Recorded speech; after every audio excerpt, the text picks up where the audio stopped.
Then they also went on to mention a couple of things, like Scott was talking about. 200 titles coming to the PSN within the next year. Yes, 200 digital titles. Yep. Digital distribution titles. And they're doing that because 80% of PS3s are online on the PSN. They've accepted that the PSN is a big part of who they are. And we'll see if that actually plays out on the PS4, but we'll see. There are 60 new titles available for the Vita in 2012. They're going to have PS1 classics, Tomb Raider, Final Fantasy out for the Vita this summer as well. So they're trying to bring a little bit to everything. And they also tried to bring a little bit of heat on Microsoft. Mm-hmm. Jack was making a couple of little ribbing jokes here and there, and then he goes, we're going to have music streaming. We're going to have almost 15 million songs. That's just under half of what Microsoft will have, but it was a bad time for him to be ribbing them. Right. Yeah, they were talking about MLB TV, Vudu, ESPN, Hulu Plus, and Crackle. Right. Actually, all coming available to the Vita soon. Sometimes it feels like the big three don't watch each other's conferences. I know. They only watch when something big gets released and then go, oh, we have to do that too, or oh, we have to change this. But they never actually watch the whole presentation. I don't think so. Well, because things like that happen. Lately, it seems like Sony's been very reactive, but that's okay. It's not the end yet. They got on the horn, to me. Okay, so you have MLB TV, Vudu, ESPN, Hulu Plus, and Crackle, all coming to the Vita along with YouTube and Music Unlimited. It felt like 2 nights ago they called up those people and said, hey, could we add you to the platform this time? Is that cool? And they were like, oh, yeah, sure, no problem. Yeah, exactly. We're already on Microsoft's, it's fine. We have the API. Right. So that's what it really felt like. But then they brought it back home. You have big games coming down to the little console, little handheld. Right. And you have a special version of Declassified, Call of Duty Black Ops Declassified. Right. Which will be a Vita title. It's nice to have Call of Duty on the mobile. It's good for them to be there. I think they've finally kind of accepted that as a thing they need to do, and the Vita is the perfect place for it because the screen quality is incredible. It's amazing. Yeah. It's almost like Retina display. Right. It's nuts.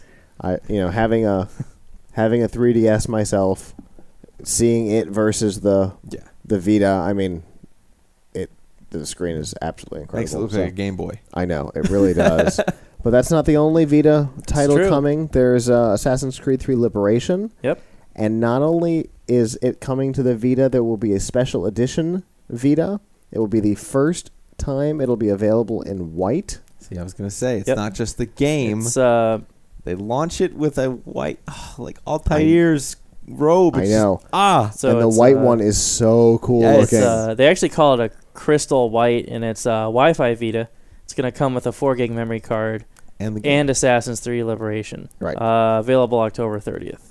And you'll see, it's interesting, just as a note from Assassin's Creed standpoint, a lot of companies have gotten together with the game and have benefited in many ways. You saw Shogun Brothers back at CES has a custom mouse gamepad that was white with the leather. And you have a lot of companies getting in with the Assassin's Creed brand, and it proves that series hasn't died yet because they've spread out the games. Hasn't been every year, and they've improved over the repetitiveness to now. It has been every year.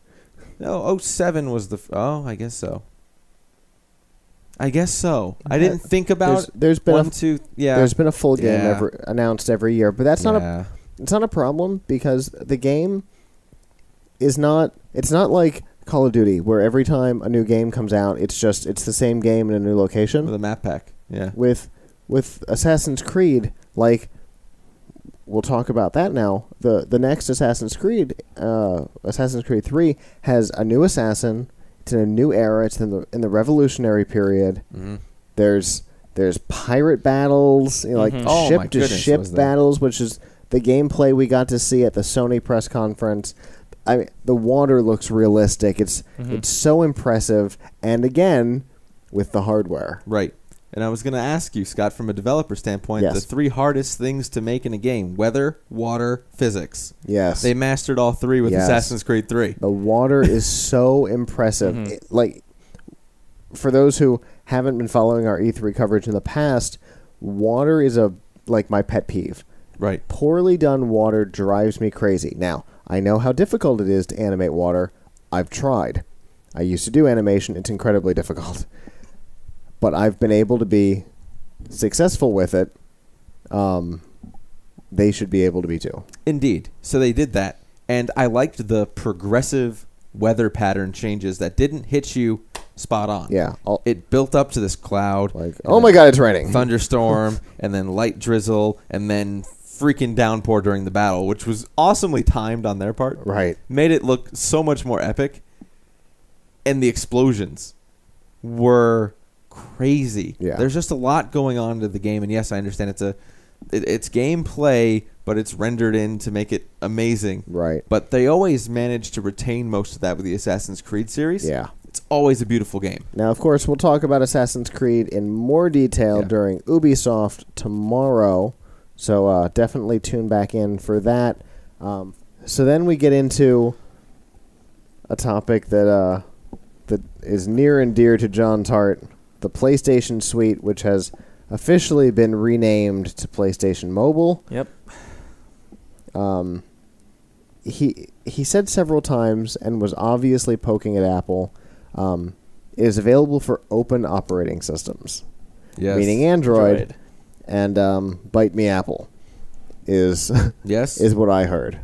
So obviously Android is not actually an open platform, but that's a topic for a different day. We've covered that We have. several times.